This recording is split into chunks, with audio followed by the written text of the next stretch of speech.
Rendons-nous cette fois-ci à la vice-primature de la Défense et des anciens combattants, où le patron de ces ministères, Guka Bombo Mwadianvita, a tenu une réunion de travail jeudi 27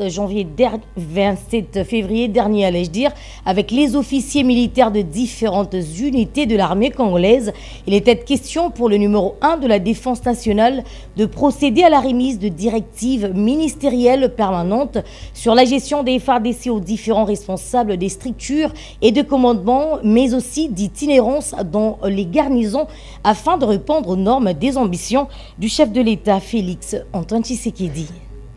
Au cours de ces assises tenues jeudi 27 février dernier, les patrons de la Défense nationale et anciens combattants Guka Bombo Mwadianvita a procédé à la remise de directives ministérielles permanentes sur la gestion des FARDC aux différentes unités après échange avec différents responsables des structures de commandement et itinérance dans le garnison en vue qu'ils répondent valablement et dans les normes l'ambition du commandant suprême des FARDC, Félix Antoine Tshisekedi, face aux menaces dont fait face les pays de Lumumba, mais aussi les guider dans la prise des décisions. À cette occasion, le numéro 1 de la Défense nationale a insisté auprès de ses officiers généraux sur la mise en application de ces recueils régissant tous les textes relatifs à la défense nationale.